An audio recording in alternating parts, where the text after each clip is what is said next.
Welcome back to my channel. இன்றைக்கி நம்ம சேனலில் சூப்பரான ஹோட்டல் ஸ்டைலில் மசால் ரோஸ்ட்டும் கூடவே கெட்டி சட்னியும் எப்படி செய்கிறதுன்னு பார்க்க போகிறோம். வாங்க வீடியோக்குள்ளே போகலாம். நீங்கள் ஃபஸ்ட் டைம் என் வீடியோ பார்க்குறீங்கன்னா மறக்காம எங்கள் சேனலை சப்ஸ்கிரைப் பண்ணிடுங்க. கூடவே பக்கத்தில் இருக்க பெல் ஐக்கனையும் கிளிக் பண்ணிடுங்க. நான் 2 சட்னி செஞ்சேன்.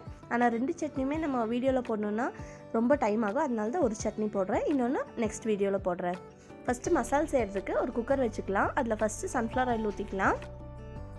ஆயில் சூடானதுக்கப்புறம் 1 ஸ்பூன் அளவுக்கு கடுகு போட்டுக்கலாம். கடுகு பொரிஞ்சதுக்கப்புறம் 1 ஸ்பூன் அளவுக்கு உளுந்தப்பருப்பு போட்டுக்கலாம். இது வந்து நம்ம சாப்பிடும்போது இடையில கடிக்க நல்லாயிருக்கும், அதுக்காக. அதுக்கப்புறம் ஒரு சைஸ் நல்லா பெரிய வெங்காயமாக குட்டி குட்டியாக கட் பண்ணி போட்டுக்கலாம். அதை போட்டு நல்லா வதக்கிக்கலாம். கொஞ்சம் கருவேப்பிலை நம்ம கட் பண்ணி போட்டுக்கலாம். இப்போ வெங்காயம் நல்லா வதங்கியாச்சு. இப்போ 1 ஸ்பூன் அளவுக்கு மஞ்சள் தூள் போட்டுக்கலாம். 1 ஸ்பூன் அளவுக்கு மிளகாத்தூள் போட்டுக்கலாம். இதையும் போட்டு மிக்ஸ் பண்ணிக்கலாம். நான் பச்சை மிளகா ஆட் பண்ணல, ஏன்னா குழந்தைங்கள்லாம் சாப்பிடும்போது இடையில கடிச்சிருவாங்க, அதனால பச்சை மிளகா ஆட் பண்ணல. 2 கேரட் இந்த மாதிரி குட்டி குட்டியாக கட் பண்ணி போட்டிருக்கேன். இது போடுமா உங்கள் மசால் கூடவே கேரட்டும் எல்லாருமே சாப்பிட்ருவாங்க இல்லையா, குட்டீஸ் எல்லாம், அதனால தான் நான் கேரட்டும் போடுறேன். டேஸ்ட்டும் நல்லா இருக்குது. 2 கேரட் போதும். அதுக்கப்புறம் 1/2 கிலோ அளவுக்கு பேபி பொட்டேட்டோ எடுத்துருக்கேன். தோலெல்லாம் சீவி வச்சுருக்கேன். அதை வந்து இது கூட போட்டுக்கலாம்.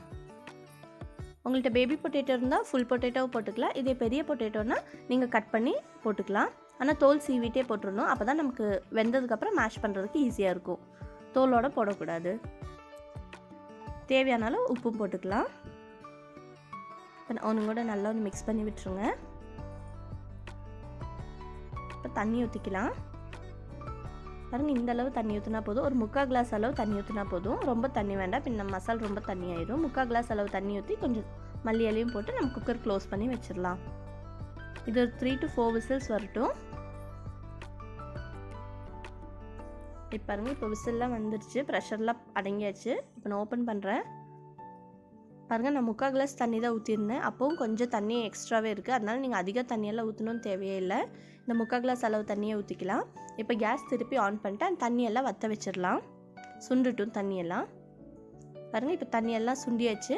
இப்போ ஒரு பொட்டேட்டோ மேஷர் இல்லைன்னா பருப்பு மற்ற அந்த மாதிரி வச்சுட்டு நல்லா மேஷ் பண்ணி விட்டுக்கோங்க.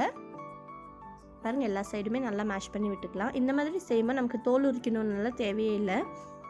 ஒரே இதில் மசால் ரெடி ஆயிரும். இல்லை நம்ம ஃபஸ்ட்டு உருளைக்கிழங்கு வேக வச்சு 2வது மசால் செஞ்சு டபுள் வேலையாகும். இதுனா ஒரே வேலையோட முடிஞ்சிடும். மசாலும் ரொம்ப டேஸ்டியாக இருக்கும். மேலே கொஞ்சம் மல்லி இலையும் போட்டு கார்னிஷ் பண்ணி இந்த மசால் ரெடி பண்ணி வச்சுக்கலாம். இப்போ நம்ம மாவு எடுத்துக்கலாம். நம்ம நார்மல் தோசை மாவு, இட்லி தோசை எல்லாம் செய்வல அதே மாவு தான். உங்களுக்கு இந்த ரெசிபி வேணால் கீழே கமெண்ட் பண்ணுங்கள், நான் அதுக்கான வீடியோவும் போடுறேன். இப்போ தோசைகள் நல்லா சூடாயிடுச்சு. ஃபஸ்ட்டு லைட்டாக ஒன்று தண்ணி தெளிச்சுக்கோங்க. அப்போ தான் நம்ம ஹோட்டல் ஸ்டைலில் தோசை எப்போதுமே வரும். நல்லா கல் சூடானதுக்கப்புறம் தண்ணி தெளிச்சுட்டு மாவு எடுத்து இந்த மாதிரி ரவுண்டாக ஊற்றிக்கோங்க.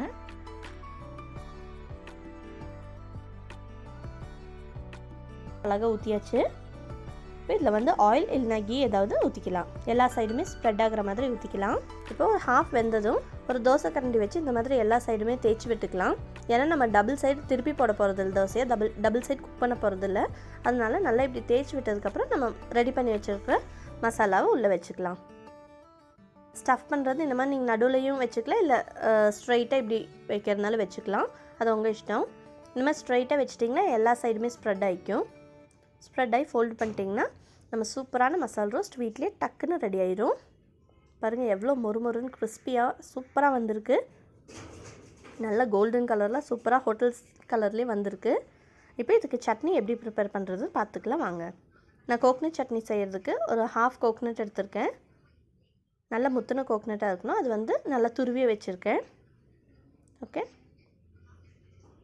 நம்ம எப்போதுமே துருவிட்டு பண்ணால் ரொம்பவே நல்லாயிருக்கும் கட் பண்ணி பண்ணுறதை விட. இப்போ அந்த துருவின கோகனட்டை வந்து இந்த ஜாரில் போட்டுக்கலாம். பொட்டுக்கல்லை எப்போதுமே கொஞ்சமாக போட்டால் தான் சட்னி டேஸ்ட் வந்து ரொம்ப நல்லா இருக்கும். அது கூட 3 பச்சை மிளகாவும் போட்டுக்கலாம். பாருங்கள், இவ்வளோ பெரிய இஞ்சியை வந்து நான் இந்த மாதிரி குட்டி குட்டி பீஸாக கட் பண்ணி அதையும் போட்டுக்கலாம். தேவையான அளவு உப்பும் போட்டு நல்லா அரைச்சி எடுத்துக்கலாம். கொஞ்சம் தண்ணி ஊற்றி அரைச்சி எடுத்துக்கலாம். அதுக்குன்னு ஓவர் தண்ணி ஊற்றிட்டு வேண்டாம், நம்ம கெட்டி சட்னி தான் பண்ண போகிறோம். இந்த அளவு தண்ணி ஊற்றி அரைச்சா போதும். ஓகே, இப்போ நம்ம தாளிச்சிக்கலாம். அதுக்கு கோகனட் ஆயில் 2 ஸ்பூன் போடுறேன். கோகனட் ஆயிலில் தாளித்தா தான் சட்னி நல்ல மணமாக இருக்கும். எண்ணெய் சூடானதும் கொஞ்சம் கடுகும் உளுந்தப்பருப்பு போட்டுக்கலாம்.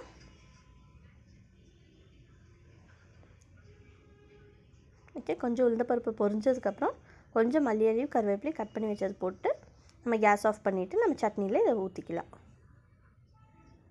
அவ்வளோதான், நம்ம கோகனட் சட்னி ஈஸியாக ரெடி ஆயிடுச்சு. பாருங்கள், ரொம்ப சூப்பராக இருக்குது. நீங்கள் சட்னி அரைக்கும்போது எப்போதும் இந்த மாதிரி ஒரு துண்டு இஞ்சி சேர்த்து அரைச்சிங்கன்னா அஜீரண பிரச்சனை ஒன்றுமே வராது. ரொம்ப சூப்பராக டேஸ்டியாகவும் இருக்கும்.